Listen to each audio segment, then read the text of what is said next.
पिछली दफ़ा बारिश में हमारा 5 लाख का नुकसान हुआ था। खुलेंगे शटर खोलेंगे तो फिर अंदाज़ा होता है। ये नुकसान तो बहुत है, लोगों का बहुत नुकसान है। करोड़ों का नुकसान हो गया और सबकी किताबें, कॉपियाँ, रजिस्टर, ये स्टेशनरी आइटम, ऑफिस आइटम नीचे रखा हुआ था। बहुत से दुकानदारों ने उठाया नहीं था। ये देख लें, बारिश तो कल की रात को ख़त्म हो गई, लेकिन पानी अभी तक यहाँ मौजूद है, जिसकी वजह से ना कारोबार कोई खुला है, ना कोई सफाई हो सकी है। तो बारिश हो जाती है लेकिन कोई सफाई करने वाला नहीं होता। कम से कम पंप भेज दें, पानी निकाल दें तो हम अपनी दुकान को खोल के साफ़ करें। अब हम तो अपनी दुकान भी नहीं खोल सकते, इसको सफाई भी नहीं कर सकते।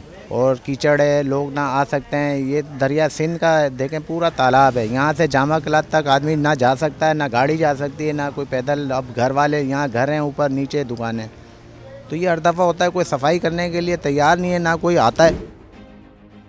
सर यहाँ पे निकासियात नहीं है, नाला बेग मारता है।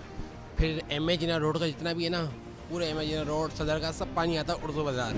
ये समझिए 1 हफ्ते की छुट्टी है। जितनी बारिश होती है हर दफ़ा का यही यहाँ का सिलसिला है।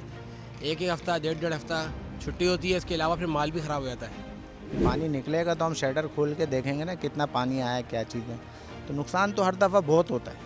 पिछली दफ़ा बारिश में हमारा 5 लाख का नुकसान हुआ था, और अब तो अंदाज़ा पता नहीं कितना है। ये नीचे मार्केट है जहाँ पे मैं बैठा हूँ, ये पूरा बेस पॉइंट है, पूरा फुल है भाई। ये पानी का माल भी इसमें फुल है। लोगों का लाखों करोड़ों रुपए का माल है इसके अंदर, एक खाली गोदाम में। और आप चढ़ाई से उस तरफ जाए, वहाँ पे तो बिल्कुल पानी नहीं उतरा। यहाँ तो थोड़ा बहुत पानी आपको दिख भी रहा है, वहाँ पे तो आप ज़मीन देख ही नहीं सकते। गवर्नमेंट में छुट्टी का ऐलान किया है, लेकिन आप देंगे ना, सफाई तो हम करेंगे ना। छुट्टी का मकसद, इन्होंने छुट्टी सिर्फ कारोबार की है या काम करने वालों की भी छुट्टी कर दी है कि सफाई होगी नहीं, यानी कि इन्होंने सब छुट्टी कर दी है। कल संडे का दिन था, कोई दुकानदार आया नहीं। वर्किंग डे होता तो हर कोई मौजूद होता दुकानों पे। इसकी वजह से अब पूरी मार्केट आई भी है, शटर खोल खोल के देख रहे हैं क्या नुकसान है। मेरा खुद का माल डूब चुका है।